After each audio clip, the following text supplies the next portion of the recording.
Amigos, hoy con el gusto de poder platicar con Joaquín Beltrán, conocer su historia. Mi querido Joaquín, gracias por el tiempo aquí. No se trata de ver en dónde estás, sino cómo llegaste a ser pues un tipo con una realización personal y profesional muy padre, muy redonda, muy plena. Así es que gracias por tu tiempo. ¿Cómo va la vida? ¿Cómo estás? Hombre, Javier, la verdad es que un gusto estar aquí contigo. Gracias por la invitación. Estoy muy bien, gracias a Dios. Me quedé bien en Querétaro después de mi etapa como directivo en los Gallos Blancos. Afortunadamente, la familia también muy bien, adaptándonos a toda esta situación que estamos viviendo y tranquilo, ¿no? A la espera de una nueva oportunidad en el fútbol, que me quedé con esa espinita, pero también siguiendo con esa etapa de analista deportivo, en el cual, bueno, tú me diste ahí una primera oportunidad y creo que ha sido una gran experiencia y hoy en otro medio de comunicación, pero la continúo. ¿En dónde estás ahora, Joaquín? Estoy trabajando ya desde hace más de 2 años y cachito con la gente de Claro Sports, pues en un programa ahí que se llama Marca Claro, que es radio y televisión. Normalmente participo los miércoles en la tarde y además en las transmisiones de los partidos de Pachuca, León y ahora del Guadalajara también, que tenemos esa posibilidad. Es una buena escala, sin duda, lo haces muy bien, pero lo tuyo sigue estando construyendo un equipo de fútbol, ¿no es así? Sí, la verdad es que, bueno, me gusta mucho. La verdad es que, como lo platicamos en su momento cuando me invitaste a vivir esta etapa de analista, creo que la disfruté y la aproveché porque ves más fútbol, ¿no? Normalmente cuando estás dentro de la cancha ves lo que hiciste la semana pasada y al rival que vas a enfrentar. Y acá, bueno, pues tienes que estar preparado para cada partido, para cada comentario, entonces ves mucho más fútbol y la verdad es que fue una gran experiencia. Y después vino esta etapa, ¿no? Como directivo, ¿no? Bueno, para la cual también me preparé. Y sí, la verdad es que fue una gran experiencia. Fueron 3 años de vivir muchas cosas, la mayoría de ellas positivas, con logros importantes. Y sí, la verdad es que me quedó el gusanito de en algún momento poder regresar a incorporarme a algún proyecto y ojalá pues pronto haya esa posibilidad y el chiste es estar actualizado y preparado. Oye, Joaquín, a ver, ¿con quién estás ahora? ¿Con tu esposa de toda la vida? ¿Con tus hijos? ¿Cuántos hijos tienes? ¿Qué edad tienen? ¿Qué están haciendo? ¿Qué hace tu mujer? Pues mira, llevo ya 15 años de casado, un poquito más, feliz de la vida con Andrea, la conociste en algún momento. Ella hoy se dedica a importar joyería, ¿no? Entonces tiene su negocio ahí en ese tema. Y bueno, tengo 3 hijos. Martina, que tiene 13 años, cursa primero de secundaria. Roberta, que tiene 9, que cursará, está iniciando cuarto de primaria. Y Mariano, que tiene 5 y está por empezar Kinder 3. No, tienes niños. Bueno, ya alguien entrando, la mayor entrando a la adolescencia, pero están chavitos, ¿no? Sí, la verdad fui papá hasta los 30, ¿no? Entonces esa fue mi primera experiencia que ha sido maravillosa y la verdad, bueno, los tres se disfrutan y estoy muy contento de verlos crecer y de verlos realizarse, cada quien con su estilo, con su personalidad y con su temperamento. Oye, Joaquín, para nosotros era impensable vivir una infancia en la que no pudiera salir a la calle. Fue genial.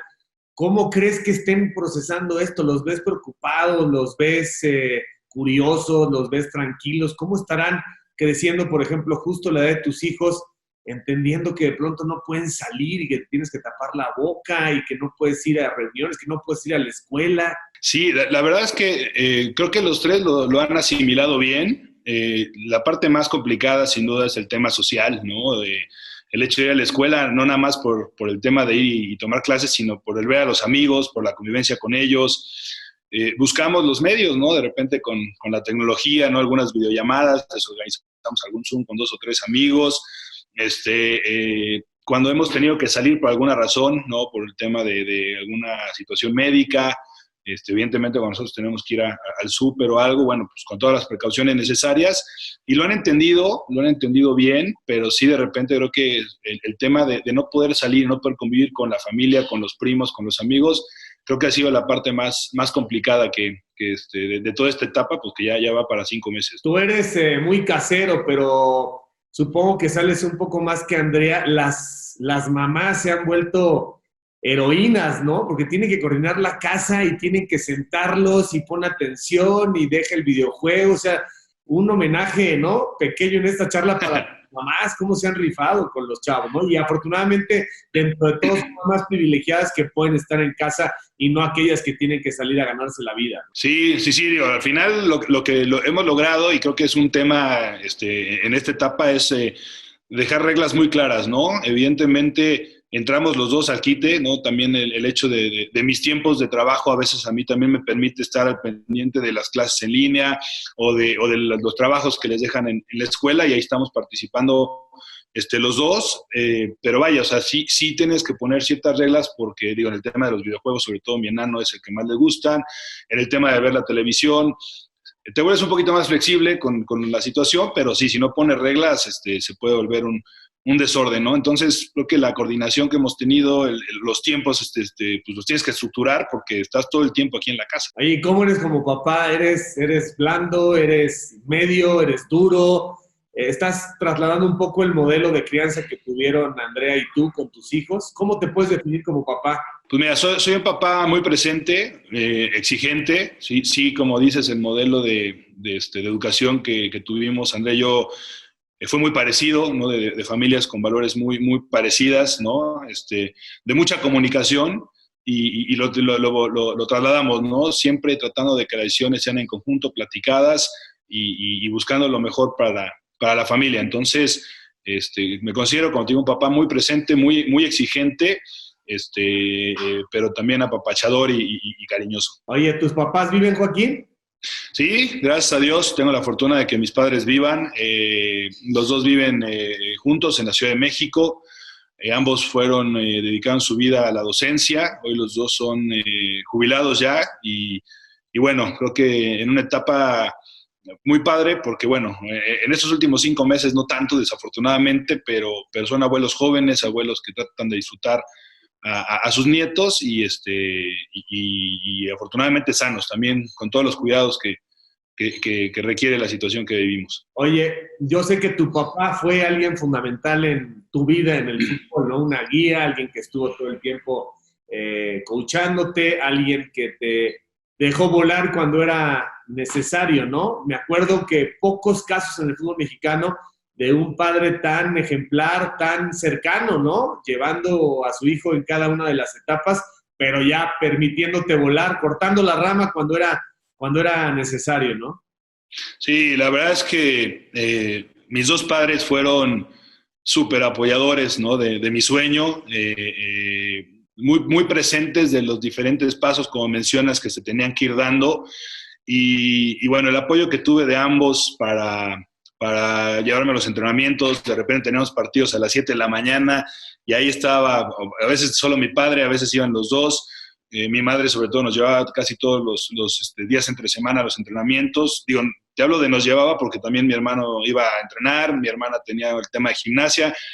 Digo, tú sabes, tú también eres papá y de repente te cuadriplicas como para hacer de todo y estar ahí presente. Y es algo que siempre agradecí. Y vivieron conmigo la emoción, la pasión, los momentos duros, los momentos difíciles. Y creo que sí, sobre todo en el caso específico de mi papá, que es muy apasionado y que siempre estuvo muy atento a mi situación. En el momento ya de tomar ciertas decisiones, contratos, tal vez algún cambio de equipo, cambio de residencia, en el tema de la dirección deportiva, siempre apoyando al margen, opinando, sugiriendo, pero sí, ¿no? De repente nos hemos topado en las historias de algunos futbolistas que los papás se involucran mucho, incluso los papás representan a sus hijos. Entonces, creo que en ese aspecto mi papá siempre mantuvo una línea muy clara. A veces creo que sí por la pasión que le genera el juego la traspasó 2 o 3 veces, pero bueno, situaciones que no complicaron y que me permitieron disfrutar al máximo la carrera de futbolista, la de analista que me diste oportunidad y por supuesto la directiva. Ya comentaste que son 3 hermanos, ¿no? ¿Cuántos se llevan entre ustedes 3? ¿Quién es el mayor, el medio, la menor? Yo soy el mayor, ¿no? Sí, yo soy el mayor, tengo 43 años, después está mi hermano Juan Pablo, que tiene 41, y Regina es la más chica y tiene 38, ¿no? Somos nosotros 3. ¿Y cuántos nietos? Ya son 3 tuyos, pero ¿cuántos nietos tienen en total tus papás? 5. Son Tres míos, ya platicamos. Mi hermana tiene dos niñas y mi hermano todavía no se casa, ha sido soltero, no lo han atrapado ahí. Entonces, pues ahorita nada más tiene 5 nietos y casualmente los 5 nietos viven en Querétaro porque también por el trabajo de mi hermana y de mi cuñado, ya llevan rato viviendo acá. Ah, qué buena onda. Oye, Joaquín, ¿y dónde, en qué colonia creces? ¿Nacen los tres en el DF? Eh, ¿Cómo fue tu infancia? A ver, cuéntanos más o menos qué hacías, cuáles fueron tus escuelas, dónde se da la vida para ustedes de chavos, para los hijos. Pues mira, nacimos sí, como dices, en la Ciudad de México. Toda la vida vivimos en la colonia Narvarte, casi 22 años, hasta que después hicimos la primera mudanza a la colonia del Valle, pero bueno, vivíamos en la calle de Petén, en la colonia de Narvarte. Era una calle de doble sentido, pero en ese momento muy tranquila. Fue una infancia, que disfruté mucho. La verdad es que era un estudiante medio nerd, como se burla mi mujer constantemente. En la calle, la verdad es que, como te digo, era muy tranquila. Mi hermano y yo nos pasábamos horas jugando fútbol, jugando béisbol, cachando ahí con las manoplas. Mi papá jugó béisbol amateur, jugó fútbol amateur. Entonces siempre nos transmitió ese gusto por el deporte y bueno, pues en esa época que afortunadamente podía salir a la calle, jugar, convivir con los vecinos, pues lo hacíamos muchísimo. Ahí aprendimos a andar en bicicleta. Pues vaya, hacíamos mucho deporte. Convivíamos mucho con mis primos, la mayoría de mis primos eran de la misma edad. Y cuando nos portábamos bien, vivíamos como a unos 5 minutos del Parque del Seguro Social. Entonces, cuando nos portábamos bien y todo, mi papá nos llevaba a mi madre y a nosotros al béisbol a ver a los Diablos Rojos del México. Casualmente a mi mamá le gusta más el béisbol que el fútbol, entonces disfrutaba mucho los partidos. Y te digo, ¿no? Una infancia que recuerdo feliz, contento, mucho tiempo compartido con mi hermano y siempre activos, siempre sobre todo vinculados a algún tema deportivo. ¿En qué escuelas estuvieron? Bueno, empecé en un kinder que estaba cerca de la casa, se llamaba Lancashire. Estuve ahí hasta tercero de kinder y después me cambiaron al Colegio Avante, que estaba en la Colonia del Valle, y ahí estuve toda mi primaria y mi secundaria. Después en la preparatoria estudié en el INUMIC, el Instituto de Humanidades y Ciencias, que está al sur de la Ciudad de México, y después cursé hasta el cuarto semestre de la carrera de Ingeniería Química Metalúrgica en la UNAM. Hasta ahí terminé porque, bueno, primero era complicado ya de una carrera encaminada en el fútbol, entonces empezaba a ser complicado compatible empatar las dos cosas. Y además tuve la mala fortuna que llegó la huelga. ¿Te acordarás de aquella huelga del 99-2000, que fueron casi 10 meses que la universidad no tuvo clases en sus campus? Y la verdad es que las clases extramuros se me complicaron muchísimo y bueno, hasta ahí llegué en la licenciatura. Oye, y cuando dices que tus papás son docentes, ¿qué hacía tu papá? ¿Dar clases nada más o aparte tenía negocios o tenía otras chambas? Mi padre es arquitecto, mi madre es licenciada en letras inglesas. Los dos egresados estudiaron en la UNAM, egresados, y empezaron su docencia en la UNAM, dando clases. Mi padre específicamente de urbanismo, esa era su especialidad. Mi mamá, sobre todo en el tema de dar clases de inglés.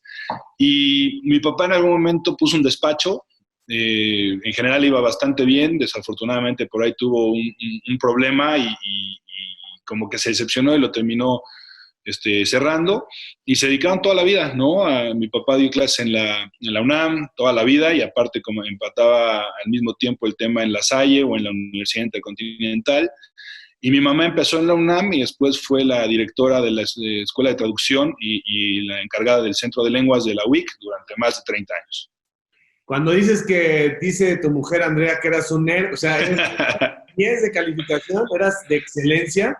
No, así como de 10 de calificación, no, pero sí era un estudiante que digo, le repasaba y repasaba. La verdad es que tenía muy buena memoria, y sí, digo, mis promedios eran altos, ¿no? Pero más que eso, yo creo que se burla mucho de que soy medio perfeccionista, ¿no? O sea, me pongo a preparar los partidos, reviso estadísticas. Bueno, tú ahí lo pudiste checar ahí conmigo, ¿no? Soy un tipo que analiza, que revisa estadísticas, que tiene muchos datos. Entonces, siempre se burla que estoy metido ahí estudiando todo el tiempo.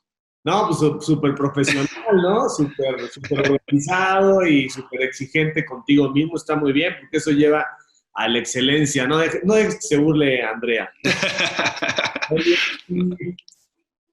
¿qué era prohibido en tu casa? O sea, ¿qué no era negociable? ¿Qué tipo de cosas no podías hacer y qué cosas estaban permitidas? Por ejemplo, los deberes, ¿tenías obligaciones o dejabas la cama ahí toda mal hecha? No, era siempre levantarnos en la mañana y dejar tendida la cama, vestirnos y peinarnos para ir a la escuela, ¿no? Y después ya estaba el tema del desayuno y antes de salir era lavar los dientes, digo, por aseo, pero tú sabes que cuando eres niño de repente esas cosas se te olvidan y no, hasta que no terminabas de cumplir todas esas tareas, este, eh, no podíamos salir, ¿no? A la escuela. Fijo, teníamos que hacer ejercicio, ¿no? Normalmente de lo que más me acuerdo era que en Pumitas, porque empecé desde los 4 años, normalmente un día a la semana tenías el entrenamiento y el sábado eran los partidos. Dependiendo de tu categoría, a veces el entrenamiento era martes o miércoles o jueves, dependiendo del día que te tocara. Y entonces los otros 2 días era hacer natación, ¿no? Y entonces me acuerdo perfecto que terminando la escuela, mi mamá a veces ya nos llevaba los toppers con la comida lista. Comíamos en el trayecto para llegar a Pumitas a entrenar o para llegar a la acuática donde tomábamos clases. La rutina era que terminando el entrenamiento o terminando la natación, en la natación nos bañábamos ahí mismo. Terminando el entrenamiento llegábamos a bañarse y fijo a hacer la tarea. O sea, no había de otra, hacer la tarea y hasta que no terminábamos teníamos el chance de cenar, ¿no? Sí habíamos como una rutina de ciertas cosas que teníamos que hacer y pero vaya, siempre el tema clave en la casa fue también siempre tener actividades y hacer ejercicio. O sea, no tenías tiempo de hacer travesuras, estabas muerto por la escuela y el deporte, ¿no? Sí, la verdad es que digo, normalmente eran 3 días a la semana, ¿no? Había 1 o 2 tardes que sí eran libres y sí, evidentemente, digo, de las travesuras más claras eran los varios vidrios que rompimos mi hermano y yo. Teníamos ahí la fortuna de tener un pequeño jardincito ahí en la colonia Narvarte y jugábamos fútbol, mi hermano y yo, y bueno, sí, nos echamos ahí varios vidrios. Ya sabes, de repente te cacharon que te comiste un chocolate cuando no debías, etcétera, pero sí había tiempo también para hacer travesuras. Y fíjate, la gente no sabe, ya lo comentaste, pero eres un gran conocedor y aficionado al béisbol, ¿no? Sí, la verdad es que me encanta el béisbol. Jugué un ratito de chiquito. Mi padre, como les platiqué, jugó en temas amateurs y sobre todo nos llevó muchísimos años al Parque del Seguro Social. Como te decía, nos quedaba muy cerca. Somos fanáticos de los Diablos Rojos del México. Y bueno, mi mamá, inclusive, yo ahorita ya no me acuerdo, pero mi mamá sabe llevar perfectamente un box score, nos explicaba que si era un out del 4 al 3, o digo, todas esas cuestiones, y disfrutábamos mucho, ¿no? Y no había una emoción más grande de ir al Parque del Seguro, ponerte en la zona de foul con la manopla, y por ahí nos cayeron a mi hermano y a mí alguna vez un foul, y bueno, agarrar la pelota era emocionante.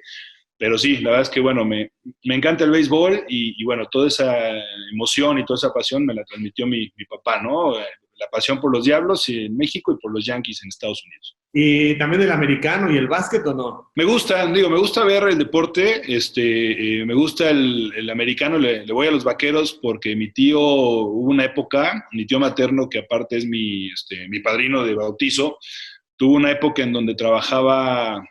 Haz de cuenta que se iba 2 meses a Dallas por su chamba, regresaba un rato, después otra vez, y bueno, nos trajo a mi hermano y a mí cualquier cantidad de souvenirs de los Vaqueros, y bueno, a partir de ahí empezamos a irle a los Vaqueros en la casa. Y en el básquetbol, bueno, crecí viendo a Larry Bird y a la Zora Mahale y a Robert Parrish y a Danny Ainge, a todos esos grandes jugadores de los Celtics. Entonces, digo, sí tengo afinidad con ellos dos, pero digamos que sí, el deporte que más me gusta después del fútbol es el béisbol. Oye, Joaquín, ¿y una educación religiosa? ¿Iban a misa? ¿Sigues yendo a misa? ¿Eres creyente? ¿Tus papás siguen siendo creyentes? Sí, somos católicos. Era un tema fijo los fines de semana, ¿no? Si por ahí teníamos partidos los domingos, entonces íbamos a misa el sábado en la tarde. Si el domingo no había juegos, siempre la idea y la rutina era ir a misa temprano para después de ahí irnos al Estadio Olímpico Universitario si jugaban los Pumas de local, ¿no? Íbamos a casi todos los partidos en Ciudad Universitaria, cuando Pumas jugaba los viernes a las 3, o después cuando jugó viernes en la noche, pero después el horario habitual, ¿no? De las 12 del día. Y a la fecha, igual, aquí en la casa, mi mujer y yo compartimos la misma religión, la transmitimos a nuestros hijos y bueno, ahorita el tema de las misas ha sido en línea, pero vaya, normalmente en cuanto termine esto y antes de que empezara, también los fines de semana ahí estábamos yendo a misa. Joaquín, dices que a los 4 años ya estabas en Pumitas, ¿verdad? Sí, a los 4 años empecé ahí. Uh-huh. Te metes porque había que hacer deporte, pero ¿desde chavito tenías buen nivel o a los 4 o 5 años eras uno más? ¿Ya crees que desde ese momento un niño de pronto puede destacar o hay que esperar a los 10, 12? Mira, digo, empezamos a los 4 porque sí, teníamos que hacer deporte y porque mis papás, a mi papá le encantaba el fútbol y tenían la oportunidad que por el hecho de ser catedráticos de la UNAM, pues sus hijos podían entrar directamente a la escuela de Pumitas, ¿no? Entonces, como que las cosas se conjuntaron. Yo sí creo que a los 4 años hay jugadores que ya, o hay niños que ya dices, este trae algo, este niño es diferente a los demás. Uh-huh. En mi caso no fue así, ¿no? La verdad es que a mí la pelota, los primeros partidos a mí ni me interesaba, ¿no? Yo me dedicaba a hacer lodo, jugábamos en canchas de tierra, entonces a mí me interesaba llevar agua y hacer lodo y no me interesaba mucho el tema de la pelota, hasta que un día se me ocurrió hacer lodo cerca de la portería del rival y mi papá me gritó, Joaquín, me paré a buscar a mi jefe, me pegó la pelota en la panza y entró. Y con esta imagen que tenemos de cómo se festeja en primera edición, pues todos mis compañeros se me aventaron y a partir de ahí me gustó y me volví un niño que corría atrás del balón, ¿no? Yo creo que en mi caso, como a los 8 o 9 años fue cuando yo empecé a darme cuenta que me gustaba, que en algunos partidos podía sobresalir. Y sí, a los 12, 13 años fue cuando me entró el gusanito de dedicar pues toda mi energía y todas mis ganas a buscar ese sueño de ser futbolista profesional. O sea que en tu caso, imagínate un niño que a los 4 años entra con Pumitas, pues le tiene que ir a Pumas, ¿no? Y después es debutante con Pumas, es el amor perfecto, ¿no? Sí, mi ilusión, digo, es toda una vida vinculada a la UNAM, Javier, ¿no? Mis padres estudiaron, como hemos platicado, egresaron ahí, dieron clases. Yo iba y acompañaba a mi mamá ahí en su vientre cuando iba a la Facultad de Filosofía a terminar la carrera. Y sí, la verdad es que desde los 4 años, como lo platicamos en Pumitas, desde los 4 años, constantemente yendo al Estadio Olímpico Universitario a ver los partidos, a apoyar a los Pumas, ¿no? Me sabía la Goya, me sabía el himno universitario. Te acordarás del Pumas Gol, ¿no? Que hoy ya no existe, pero cada vez que había un tiro de esquina, la porra era Pumas Gol con aplausos. Y sí, la verdad es que mi ilusión siempre fue ser futbolista profesional de los Pumas, ¿no? Entonces, afortunadamente hice la prueba como cualquier jugador de fútbol o como la mayoría de jugadores de fútbol. De muchos jugadores que hicimos esa prueba, solo quedé yo. Y lo que sí te puedo decir es que si yo no hubiera sido futbolista de Pumas, tal vez hoy sería ingeniero químico o mi vida hubiera tomado otro rumbo, ¿no? No me imaginaba yo en ese momento, si Pumas me hubiera dicho que no, pues ir a probarme a América o ir a probarme a otro equipo, ¿no? Creo que si no era Pumas, mi vida hubiera tomado otro rumbo. Bueno, y empiezas a crecer en la organización, empiezas a dedicarle más tiempo, a interesarte más. Estás viendo a Hugo Sánchez, supongo, ¿no? Estás viendo el ejemplo de Hugo. Bueno, eras muy chiquito, pero vas viendo, te tocan años de mucha inspiración de Pumas, ¿no? Cuando tú eres niño, Pumas no está como hoy, perdón, pero pues hoy está totalmente desolado el equipo de Pumas. Cuando tú eres chico, Pumas vive muy buenos momentos. Sí.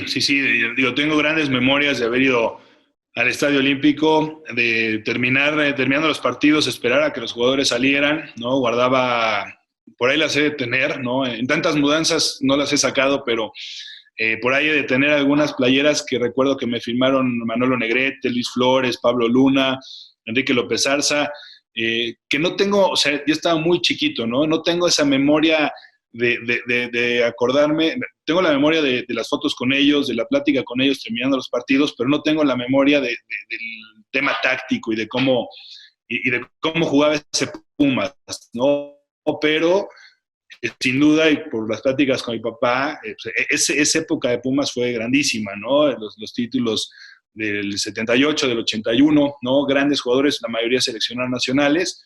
Y después ya crecí siendo mucho más consciente, ¿no? Evidentemente mi ídolo es Hugo, ¿no? Porque salió de Pumas, porque era ritual en la casa ver los partidos del Real Madrid, ¿no? Cuando los transmitían y ver a Hugo.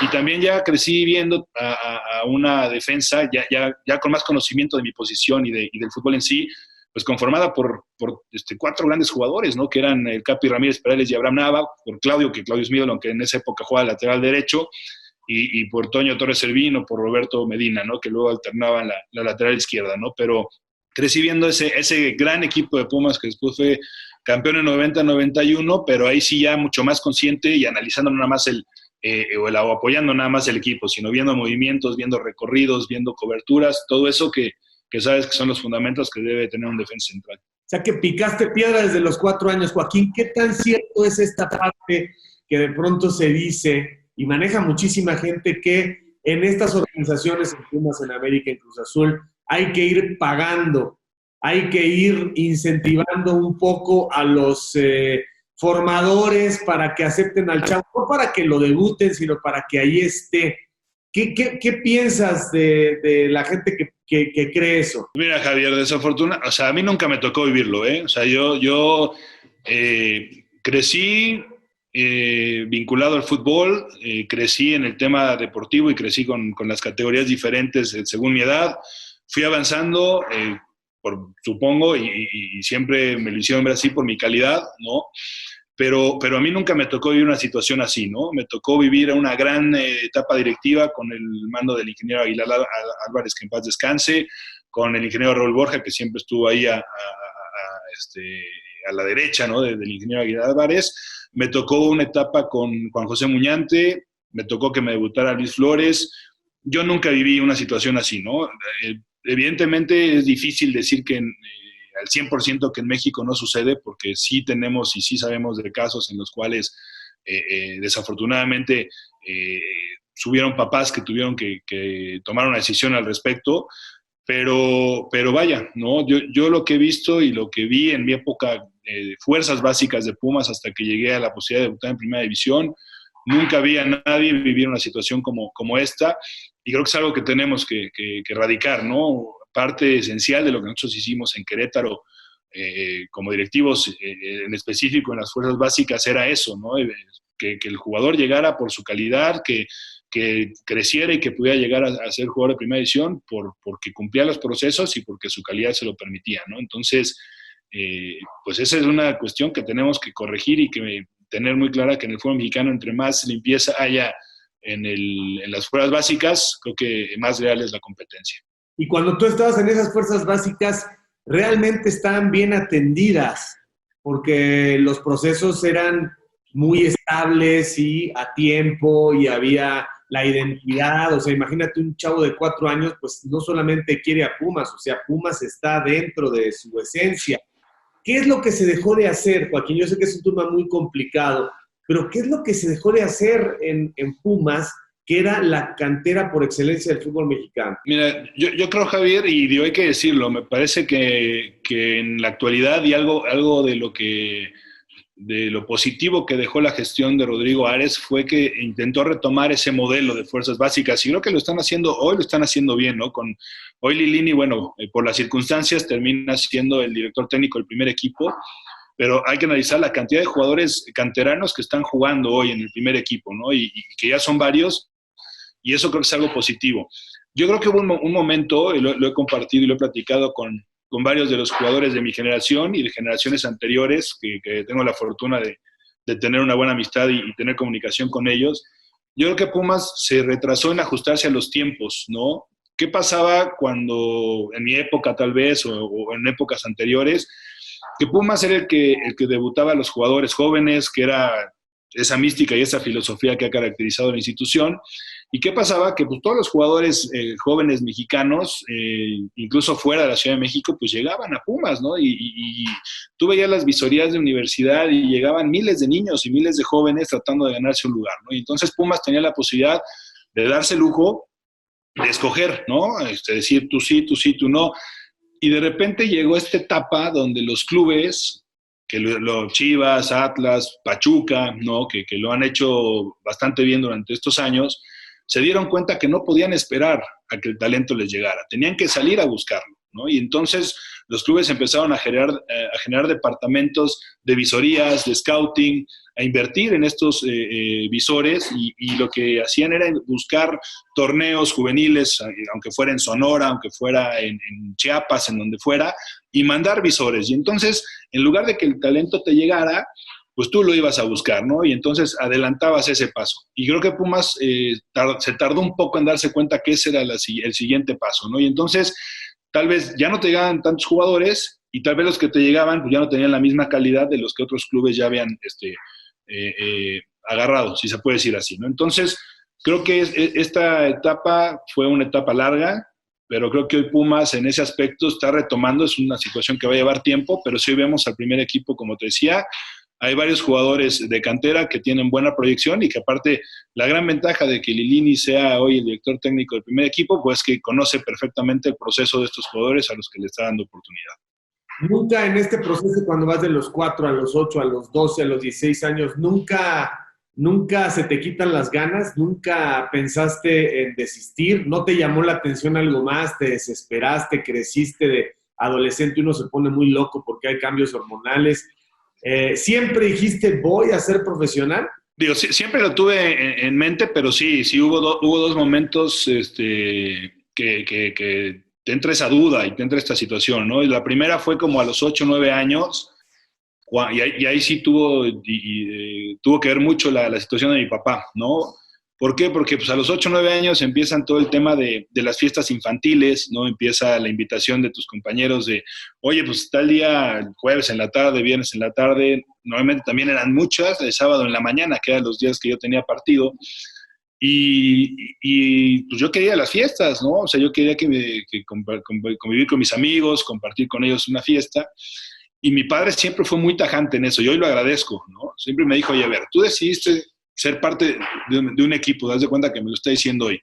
Tú eres parte de un equipo y tus compañeros confían y creen en ti.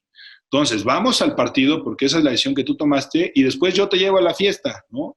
Evidentemente hubo fiestas en las que llegué y igual ya habían partido la piñata, ya habían partido el pastel y eso, y yo me enojaba, ¿no? Entonces yo le decía, oye, pero es que yo quiero ir a la fiesta y entonces ya no quiero ir al fútbol. Y entonces creo que fue una de las dos etapas donde me costó trabajo, ¿no? Pero mi papá siempre fue muy tajante y reitero, a la fecha lo agradezco. Y la segunda etapa fue ya en la etapa de la preparatoria. Yo estudiaba, como te platiqué, en el INUMIC. En esa época en Pumas o en la universidad hay dos equipos que representan a los Pumas en tema de fuerzas básicas. Las fuerzas básicas del club, que dependen directamente de Club Universidad, y el representativo de la UNAM, que depende directamente de la UNAM. Yo participaba en el representativo. Entonces, mis dos primeros años de preparatoria, pues todo cuajaba muy bien porque yo estudiaba en la mañana y entrenaba en las tardes. Y el último año cambiaron los entrenamientos a la mañana y yo quería seguir estudiando en UNIC. Estaba muy contento y tomé la decisión de dejar, entre comillas, un poquito el fútbol organizado, o sea, el tema específico del representativo, para terminar la preparatoria donde yo quería. Y sí fue de, bueno, si el fútbol es para mí, será para mí. Y afortunadamente después tuve la oportunidad de conocer a Pablo Luna, ¿no? Que Pablo era el que se había quedado como director técnico en ese momento del primer equipo porque Tuca se había ido a dirigir a Chivas. Y él es el que me invita a hacer la prueba, conociendo un poco ya mis antecedentes de todos los años en el fútbol. Y bueno, ya. El resto es historia, ¿no? Pero creo que fueron los dos momentos donde sí el tema de la carrera profesional de futbolista quedaba en duda un poquito. Qué bueno que apretó tu papá, pero es muy delgada Sí. la línea, ¿no? Es muy delgada la línea. Luego, papás que dicen, bueno, pues ve, ándale a las fiestas, ¿no? Pero él como que dijo, voy a tratar de contener un poco y mira, como bien dices, hoy lo agradeces y es el resultado. A veces Sí, hay sí. gente que se le pasa la mano y termina siendo un conflicto, pero ni hablar. En ese momento son mucho más maduros y están con más experiencia de vida y creo que fue una gran decisión él apretarte un poco en esa decisión, ¿no? De acuerdo. ¿Qué tanto, Joaquín, qué tanto va importando más la mentalidad que las propias condiciones técnicas de un futbolista? porque justo en ese proceso de formación tienes chavos súper talentosos, pero con una familia disfuncional, pero mal comidos, pero digamos muy vulnerables en términos de la noche, del alcohol, del cigarro, en fin. Es ahí donde se divide, ¿verdad? No es tanto el virtuoso, sino el que, aparte de saber jugar al fútbol, pues tiene la cabeza fría y la cabeza en donde debe de estar. Sí, de acuerdo, o sea, el llegar a ser futbolista para mí, además de ser un tema de calidad, porque algo tienes que tener para ser futbolista profesional, ¿no? Digo, ya en el tema del análisis, a la gente le podrá gustar o no cómo jugabas, le podrá gustar o no tu estilo, pero si llegaste a primera división es porque algo bueno deportivamente tienes que tener. Ahora, es también una carrera de resistencia, de paciencia, de disciplina.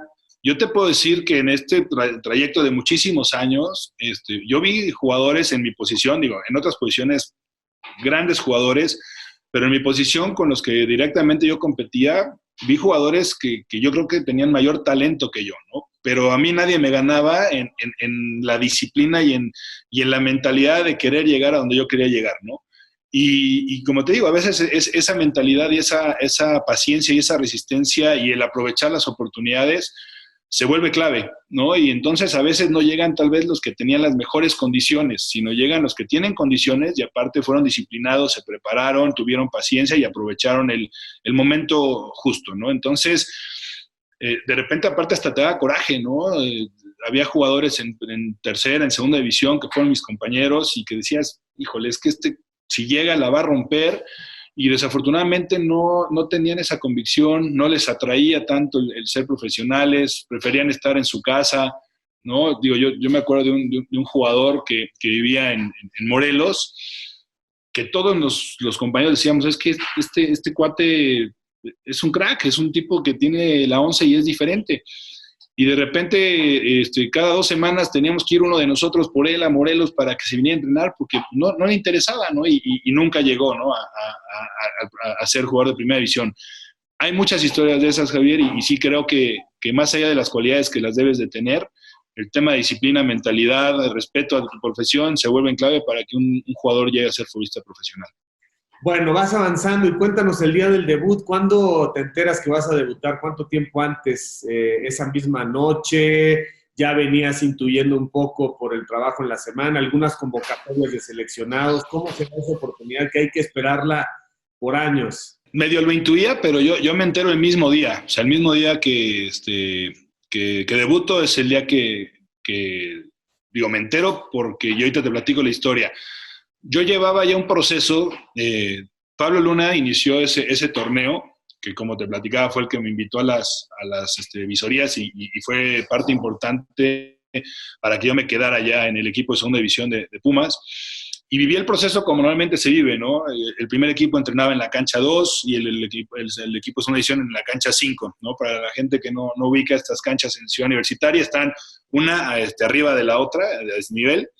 Y entonces cuando el equipo el primer equipo que entrenaba en la cancha 2 necesitaba complementar algún trabajo, lo único que hacían era mandar ahí a un auxiliar o a alguien a decir al profesor Muñante, oye, necesitamos un central y un contención para que complementen el trabajo del primer equipo.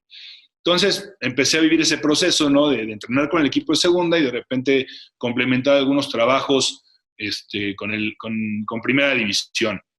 Ese torneo no fue bueno. Pablo Luna, desafortunadamente, en la fecha 11 pues le dieron las gracias y quedó Luis Flores como entrenador. El equipo no tuvo un buen torneo. Y las 2 últimas semanas, desde la fecha 15 a la 17, Luis Flores me dijo que ya me quedaba fijo, ¿no? A entrenar con el primer equipo, que ya no tenía que presentarme con segunda división. Y llegó la última jornada. Esa semana, Pumas tenía pactado un viaje para jugar contra la selección de El Salvador en Houston, que El Salvador estaba preparando para la fase última de eliminatoria para Francia 98. Yo hice el viaje y tuve la oportunidad de jugar unos 25 minutos en ese partido. Regresando, en esa época en Pumas, algunos equipos ya las tenían, Pumas no, el tema de las concentraciones, ¿no? Entonces, entrenamos el sábado, Luis decide citar a todos los jugadores, a los 25 jugadores que conformábamos el plantel, el domingo a las 10 de la mañana, y jugábamos contra Morelia que era un partido ya intrascendente para los dos. Ni Pumas ni Morelia íbamos a calificar en ese torneo. Pero bueno, pues era el último juego y había que cumplirlo. Nos citan a las 10 de la mañana, llegamos poco a poco los jugadores a la cita. Luis da la charla, ¿no?, de los 11 jugadores que iban a iniciar, y le dice a Enrique López Arza, que era su auxiliar, que le comentara a los 7 jugadores que iban a salir a la banca que se cambiaran.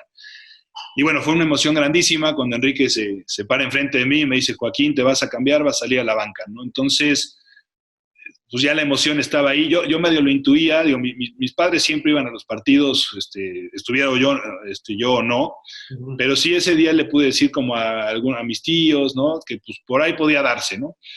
Entonces, salí a la banca. El primer tiempo, como sabes, normalmente estás viendo ahí el juego. Yo estaba impactado y feliz de ver el partido en primera fila. Y en el segundo tiempo, pues nos paramos todos los jugadores de banca a calentar. Y al minuto 70, ¿no?, me llama Luis, ¿no? Me dice: quítate la casaca, vas a entrar por Alfonso Dulanto, un central peruano que jugaba en esa época en Pumas. Disfrútalo, has trabajado muy bien y recuerda que has trabajado muy fuerte para este día. Todavía me acuerdo perfecto lo que me dijo Luis. Como anécdota, íbamos ganando el partido 3-1 y yo ya estando en la banda para entrar, en ese momento nos meten el 3-2, ¿no? Entonces volteo a decirle a Luis: ¿qué onda? ¿Todavía me vas a meter? Y dice: no, adelante. Y bueno, Javier, fueron 20 minutos. Yo traía este mismo look, un poquito menos pelo porque me habían rapado. Y fueron 20 minutos que tal vez para los otros jugadores en la cancha pues eran intrascendentes. Era el último partido de temporada, nos íbamos de vacaciones, pero para mí fueron muy especiales, ¿no? Me tocó marcar al Fantasma Figueroa, ¿no? Imagínate la leyenda del Fantasma en nuestro fútbol. Y fue el primero de mis partidos en primera división y lo disfruté muchísimo. Fue un 24 de noviembre de 96 en Seúl, Pumas Morelia. Fíjate, tienes la fecha muy fresca. Y sí. Los primeros contratos, Joaquín, son contratos en Pumas muy, muy modestos, ¿no? Sí, son modestos porque al final está el tema de la proyección y esa era una dinámica que el ingeniero Aguilar Álvarez la tenía clarísima, ¿no? Su idea de debutar a los jugadores, de darles proyección y después venderlos, ¿no? Que al final de cuentas, por el modelo de gestión del club, ¿no?, que es una AC, este es el mayor ingreso en el negocio para Pumas, ¿no? Generar a sus futbolistas, que sí te cuesta cierto dinero en fuerzas básicas, pero que nunca será como la venta, ¿no? Y esa venta te permite pues contratar a otros jugadores y darle posibilidad a las fuerzas básicas de seguir pues formando a los mismos. Entonces, pues sí, digo, mi primer contrato era medio de risa, la verdad. Cuando se da mi debut en primera división, ya para el siguiente torneo me hicieron un contrato más amplio, de más años. Hubo una mejora económica importante, pero bueno, nada comparado con los sueldos que hoy se pagan en el fútbol. Pero era un esquema de negocio, un esquema de contrato, perdón, que de acuerdo a lo que tú participaras, pues te ibas ganando los incrementos, ¿no? Entonces, afortunadamente desde mi debut, después de mi debut, perdón, rápidamente pude ser un jugador constante en el primer equipo, ¿no? El segundo torneo por ahí jugué 5 partidos, uno contra América de titular que marcó mi carrera, y ya ese torneo calificamos a la liguilla, y ya en la liguilla fui titular, y a partir de ahí ya no cedí mi lugar, ¿no? Y entonces, evidentemente, la estructura de mis contratos permitieron que subiera pues mi sueldo de una manera más rápida. Pero hoy, viendo que estuviste ni más ni menos que 10 años en Pumas, quizás si hubieras salido antes, hubieras tenido mejores ingresos en la carrera. O sea, hasta que llegas con el Necaxa ahí sí das un brinco tremendo, ¿no? Sí, digo, al final mis últimos años en Pumas fueron ya diferentes, ¿no? O sea, yo pude haber salido de la institución antes. Sobre todo tuve una oferta en España en su momento, la única que tuve para salir del país, que desafortunadamente no se concretó, era con el Murcia. Ya se habían puesto de acuerdo entre directivas, ya habíamos hablado de temas de contrato y de sueldo y eso, pero fue cuando vino el ajuste de los pasaportes comunitarios, te acordarás, y entonces yo no tenía pasaporte comunitario. La reglamentación solo permitía dos jugadores extranjeros, ¿no? O sin pasaporte comunitario en la liga, y en ese momento el Murcia ya tenía ocupadas esas 2 plazas. Entonces mi situación se cayó y nunca volví a tener ahí una posibilidad. Y la otra fue para Toluca, ¿no? Pero eso fue antes del 2004, ¿no? Y pones una balanza, ¿no?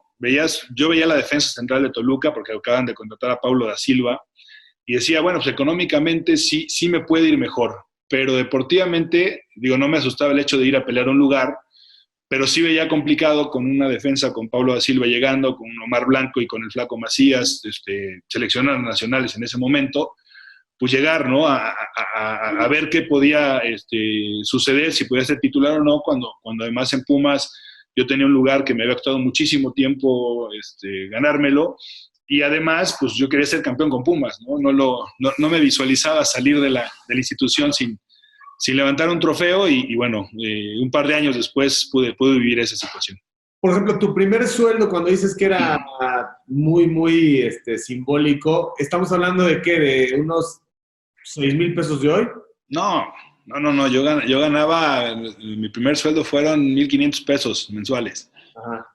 Ese fue mi primer sueldo, o sea, mis quincenas eran de 700 y tantos pesos, ¿no? En esa época, ¿no? Y reitero, es un tema que hoy es abismalmente diferente, pero la verdad es que en Pumas se compensaban por muchísimas situaciones, ¿no? Y después ya siendo titular o siendo ya jugador de primera división, sí el brinco fue digo, sin ser algo demasiado llamativo, pero sí fue interesante. Con Cruz Azul juegas casi el triple de partidos que con el Necaxa y llegas en una época de mucha presión, siguen siendo épocas de mucha presión por la falta de títulos, y ahí están al borde. Llegaste a sentir este sufrimiento y este cariño por Cruz Azul justo por ese castigo tan permanente y tan añejo que existe con respecto al club que no gana, a la propia directiva, el propio Billy, que hoy vive momentos muy difíciles, y sobre todo la afición, ¿no? Te llegas a encariñar de ese reto en Cruz Azul, ¿no? Fui muy feliz en Cruz Azul, Javier. Bien decías, digo, pasé por Necaxa. En Necaxa yo había firmado o apalabrado con Justino Compeán, que en ese momento era el presidente de los Rayos, un convenio por 3 años. Lo que es la vida y lo que es el fútbol, ¿no? En ese momento hay muchos cambios en Necaxa. Justino se va directamente a la federación, llega Javier Pérez Toifer, cancela todos los convenios y los empieza a rearmar. Y pues yo no entré en planes, ¿no? En un año en Necaxa pues, tuve 3 entrenadores, ¿no? Enrique López Arza, que me conocía y fue el que me llevó, después el profe Trejo, después Hugo, un breve tiempo. Y bueno, lo que siempre hice en mi carrera, Javier, fuera ponerme la camiseta del equipo y del proyecto, ¿no? Necaxa en ese momento necesitaba arraigar su lugar en Aguascalientes, logramos ganar una Interliga, jugamos la primera Copa Libertadores para Necaxa, y bueno, me avisan que mi convenio de 3 años no va a ser válido, que solo va a quedar en 1, y viene el tema de Cruz Azul. ¿Qué me gustó y qué me pareció increíble Cruz Azul? Que me llamó el profesor Marcarián y me llamaron el Yayo de la Torre para invitarme al proyecto. Fueron muy claros conmigo. Me dijeron, Joaquín, vienes con la intención de ganarte un puesto. Tenemos a Joel Wiki, tenemos a Denis Caniza y tenemos un chavo que más o menos la hizo, que es el Cata Domínguez, que va iniciando. Entonces queremos que vengas y que te ganes un lugar, ¿no?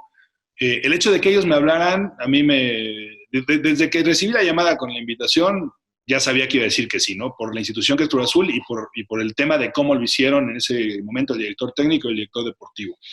Y la franqueza con la que me hablaron. Fue difícil porque cuando yo ya llego a Cruz Azul, había una cuestión que por esa rivalidad deportiva, ¿no? Entre Pumas y Cruz Azul, y sobre todo por mi pasado de tantos años en Pumas, hubo un sector de la afición de Cruz Azul que como que no le gustaba mucho la idea, ¿no? Y además, cuando llego, me hacen mis exámenes médicos y resulta que me detectan un tumor en la parte superior del muslo derecho, que afortunadamente fue benigno, pero que se tenía que extirpar, ¿no? Entonces, desde ese momento, tengo que decir que la directiva y Cruz Azul se portaron de 10, porque yo todavía no firmaba mi contrato cuando me habían detectado el tumor, y aún así, se hicieron, o sea, fui parte del seguro que tiene los jugadores de Cruz Azul para extirparlo y llevar mi rehabilitación. Gracias a Dios, como te decía, fue benigno, entonces mi pretemporada inició un poquito después. Yo fui un jugador elegible para el profesor Markarian por ahí de la fecha 5, o sea, no pude participar en las primeras fechas. Y al principio sí me desesperé un poco, ¿no? Porque había trabajado muy fuerte para estar al 100%. De repente el profesor Markarian incluso por ahí metía un contención de central y eso a mí me estanteaba un poco. Pero si algo le admiro y le respeto mucho al profesor es que siempre fue muy directo conmigo. Y un día lo enfrenté, ¿no? Y le dije, profesor, pues, yo soy central, de repente en mi posición habilita a alguien que no es de esa posición. Dijo, Joaquín, estás trabajando muy bien, vas por muy buen camino, pronto vas a tener una oportunidad y ojalá el día que la tengas, aprovéchala, porque si la aprovechas te voy a respaldar. Y la oportunidad llegó por ahí 2, 3 partidos después, jugamos en Pachuca, con ese Pachuca que era un equipazo. Gracias a Dios a mí y al equipo nos fue muy bien. Y a partir de ahí no me perdí un solo partido con Cruz Azul, ¿no? Yo quería ser parte desde que llegué de ese equipo que rompiera la racha, ¿no? Que rompiera, en ese momento eran 10 años, digo, hoy desafortunadamente ya son más del doble, pero yo lo que vi en mi percepción y en lo que yo quería, y en ese grupo de jugadores del 2008 que desafortunadamente perdimos las 2 finales, veía una intención muy, muy grande de ser ese equipo que rompía la racha, de ser ese equipo que levantara el trofeo y que cortara en ese momento, pues 10 años que Cruz Azul no había sido campeón y lo intentamos muy, muy fuerte, ¿no? Javier, creo que éramos un equipo muy sólido, con grandes jugadores en todas las líneas, bien dirigidos primero por Markarian, después por Benjamín en la segunda final, y bueno, mi cuarto torneo en Cruz Azul, creo que no fue tan bueno, aunque por ahí llegamos a la final de Liga de Campeones de CONCACAF, pero la realidad es que Atlante en ese momento sí estaba mejor que nosotros, y fueron 3 finales, ¿no? En Cruz Azul en 2 años, que desafortunadamente no pude ganar ninguna, y sí me dolió no seguir. Yo estaba muy contento, yo había palabrado con Billy Álvarez por lo menos un año más de contrato. Nos fuimos de vacaciones y el licenciado me dijo que regresando ya lo platicábamos y lo formalizábamos. En ese lapso de vacaciones hubo cambios en el club, ¿no? Llegó el profesor Mesa a una nueva etapa y pues cuando regresamos de vacaciones me dicen que ya no entro en planes, ¿no? Fue doloroso porque la verdad es que me encariñé con la institución, quería ser parte, como te decía, de ese equipo que rompía la racha y la verdad siempre estuve muy agradecido por esa etapa en Cruz Azul y evidentemente me hubiera gustado regalarles a todos los aficionados pues, la posibilidad de levantar un trofeo y de que vivieran un campeonato en mi etapa en esa institución. ¿Qué piensas de que se dijo y se sigue manejando el tema de que lo que les falta, independientemente de quienes pasen esa calidad, que se ponen nerviosos, que no saben cómo soportar la presión en las finales? ¿A este equipo existe eso o no existe? Y a este equipo, ¿cómo lo ves? ¿Cómo lo ves en facultades futbolísticas y mentales como para pensar en que sí es cierto que está más sólido que el resto? Tiene un gran 2020 y otra vez es líder general. ¿Cómo ves? Mira, yo creo que lo que hace difícil el tema de Cruz Azul es la cantidad de tiempo sin ser campeón, ¿no? Yo lo que creo es que hay que analizar final por final. Para que un equipo llegue a una final, y Cruz Azul es el equipo que más finales ha jugado, o uno de los equipos que más finales ha jugado en torneos cortos, algo hay que hacer bien para llegar, ¿no? Y creo que hay finales, y las finales hay que analizarlas de una en una. Hay finales donde fueron superados por el rival, o fuimos superados por el rival, como la que te platico de Atlante. Hay finales donde competimos hasta el final y donde luchamos hasta el final. Y yo también creo que hay finales donde en el fútbol para mí la suerte sí influye, ¿no?